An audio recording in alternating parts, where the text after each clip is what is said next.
Hi friends, ఇవాళ log ఏంటంటే మేము చెన్నైలో ఉంటామన్నమాట. చెన్నై రైల్వే మ్యూజియంకి వెళ్ళాము. అక్కడ చాలా వెరైటీస్ ట్రైన్స్, పాతకాలం ట్రైన్స్, బొగ్గుతో నడిచే trains, engine trains, electric trains అన్నీ మ్యూజియం లాగా ఒక్కొక్కటి ఏర్పాటు చేస్తుంటారు ఫ్రెండ్స్. అవి చూడటానికి చాలా బాగుంటాయి. మనమైతే ఇప్పటి కాలంలో అయితే అవన్నీ చూడలేము. అసలుకి రెండు కళ్ళు చాలవన్నమాట. అక్కడే పిల్లలు ఆడుకోవటానికి పార్కు అన్నీ ఉంటాయి ఫ్రెండ్స్. రోజు చాలామంది వచ్చి దీన్ని విజిట్ చేస్తూ ఉంటారు. చాలా అందంగా ఉంటుంది అసలుకి. ట్రైన్లో అయితే లోపలికి ఎక్కి మనం కూర్చోవచ్చు, ఫొటోస్ తీసుకోవచ్చు, మనం ట్రైన్ నడుపుతున్నట్టు కూడా యాక్షన్ చేయొచ్చు. చాలా బాగుంటుంది ఫ్రెండ్స్. చూడటానికి అసలు చాలా పెద్దది ఇది. నేనైతే ఇంతవరకు ఎక్కడా చూడలేదు. దాన్ని ఉండే పార్ట్స్ అన్నీ తీసి అవన్నీ వేస్ట్ చేయకుండా బొమ్మలు, పీకాక్ బొమ్మలు, గుర్రం బొమ్మలు అవన్నీ చేసి పెట్టుంటారు ఫ్రెండ్స్. అక్కడ లొకేషన్ కూడా చాలా పచ్చగా, పెద్ద పెద్ద చెట్లు, కొంచెం గ్రీనరీ కూడా ఎక్కువగా ఉంటుంది ఫ్రెండ్స్. అది చాలా చూడడానికి అక్కడ చిన్న ట్రైన్ అనేది ఒకటి ఉంటుంది. Ticket 50 rupees. మనం ఎక్కి దాంట్లో కూర్చుంటే ఒక చుట్టూ వీధి చుట్టూ కొంచెం రౌండ్ వేస్తుంది. అక్కడ ఏమేమి ఉన్నాయి అన్నీ ఏమి మనం చూస్తూ వెళ్ళచ్చు. చూడటానికి చాలా బాగుంటుంది. ఆ సైడ్స్ ఓపెన్గా ఉంది. మనం బయట ఏమేమి ఉన్నాయి ట్రైన్స్ ఎలా ఉంటాయి చాలా అందంగా కూడా ఉంటుంది.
ట్రైన్ పోతూ ఉంటే మధ్యలో టన్నెల్ కూడా వస్తుంది ఫ్రెండ్స్. అది చూడటానికి నిజం ట్రైన్ లోపలికి వెళ్ళి వచ్చినట్టు మనం చాలా యాంగ్జైటీగా ఫీల్ అవుతాం ఫ్రెండ్స్.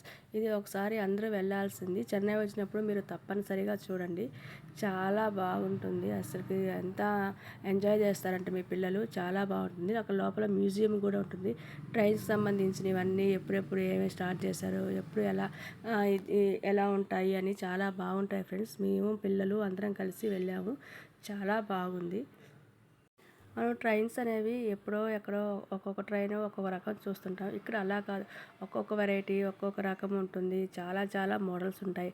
అవన్నీ కలిపి ఒక గ్యాలరీ లాగా పెట్టి చూపించడం అనేది చాలా అరుదైన విషయం. ఇలా చూడటం వల్ల మనకి పిల్లలకి సంబంధించి ఏమన్నా చెప్పంటే ఇలా జనరేషన్ ఇలా ఉండేవి అలా ఉండేవి అని కూడా చెప్పచ్చు.